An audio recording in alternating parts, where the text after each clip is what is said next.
Hello everybody, welcome back to the Gearhead 426 channel. I was in the middle of editing when I noticed that I lost some footage. I tried to go ahead and look for the footage, I couldn't find it, so I'm recording this while I am editing all of the footage. I'm taking out the engine in the Z. I did have a little bit of a time lapse of pulling some of the stuff apart. I'm trying to pull the engine out differently than what most people do, which is they'll jack the whole car up super freaking high and pull the engine and transmission together. What I'm actually doing, because I have to swap cross members and do a few different things, is I am jacking the vehicle up, sliding the bottom portion of my cherry picker of my engine hoist underneath with some blocking, drop the whole vehicle down on it, undo all the cross member bolts that hold the transmission and engine in there, jack only the body up, leaving just the engine and transmission and sliding it out, which I did find is significantly easier than jacking the entire vehicle up a good 3 feet just so you could pull the frickin' motor out. Well, maybe not 3 feet, but pretty high up in the air. It's like 1.5 feet, 2 feet. I've seen some videos, it gets kind of obnoxious. I don't know why people haven't done it the way that I do it, but that's okay, each to their own. And yes, before anybody does say anything, I am recording in my diesel Beetle because I am doing Uber.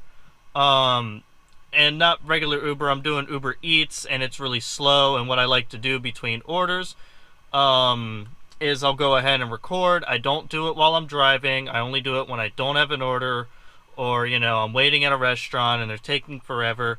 I'll do a little bit here and there. And I'm doing Uber Eats because, well, let's face it, everybody needs more money for car parts. So let's go ahead and get to the video. Okay, so the GoPro died, but that's okay because I ended up having a few issues. Some of the issues were the lower ball joints. They busted loose, the nuts were frozen on.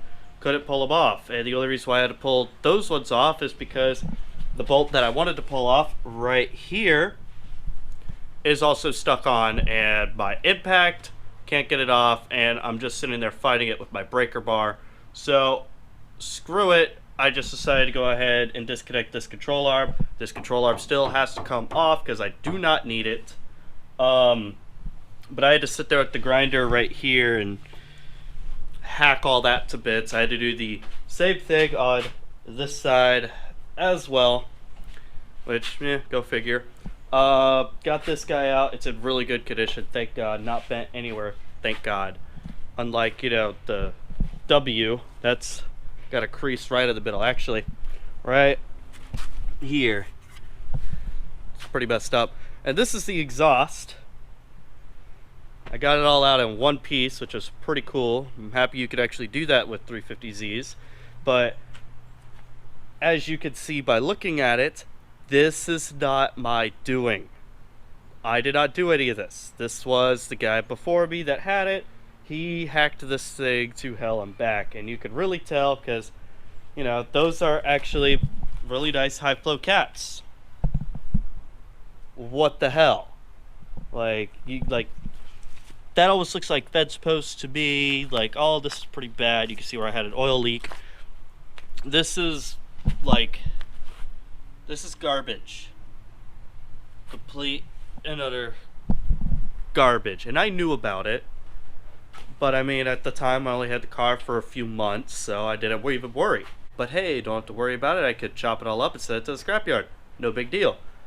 So here's my rig on how I'm trying to get this thing out. Now, I did change plans. Originally, I was going to try to slip the motor out without the subframe, but this time I decided to go ahead and drop it with the subframe because I had to switch the subframe over anyways, or the cross member, whatever you want to call it.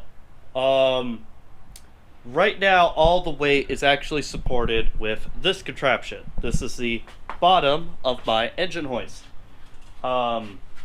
There's no weight on the jack stands currently, and I've already busted loose the 4 bolts that you have to bust loose to drop the whole thing straight down. I'll worry about getting the lower control arms off whenever I get the big boy toys out. Transmission mount still has to be detached. Well, not the mount, but the cross member for that as well. Still has to be detached. It's about 4 bolts to go ahead and do that. Besides that, everything's already disconnected.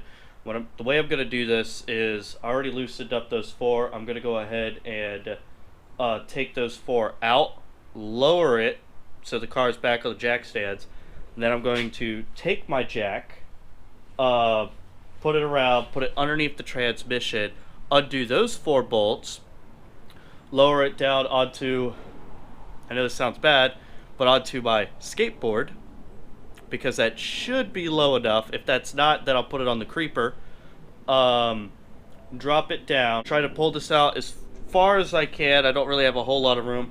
Then I will switch, like take the jack, put it underneath the 4x4 that's supporting the entire car right now, jack the motor up so I could slide this under even more. Only reason why it's not slid under a lot right now is because the jack stands are in the way, and this thing's kind of wide, it's not very narrow. So I'm going to go ahead and set everything back up on the tripod. I've got to position it kind of weird, but it is how it is. But yeah, who said that you needed a freaking motor hoist to go ahead and get the stuff out? Well, just need half of one.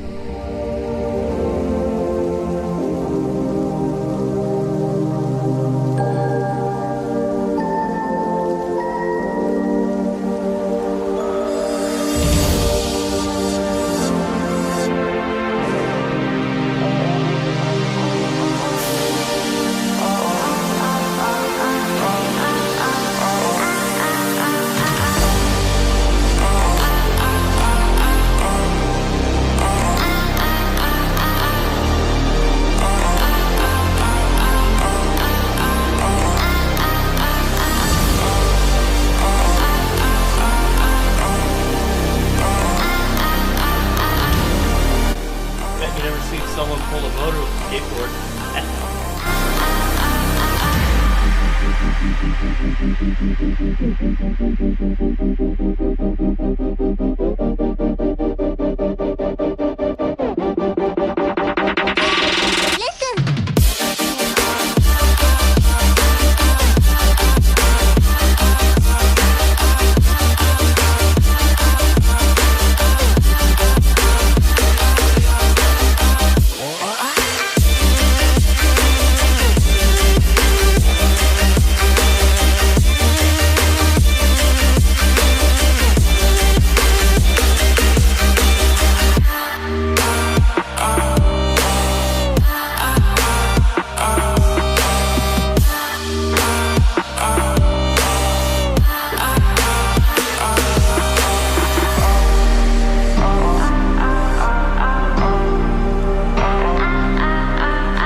Okay, so the motor is out.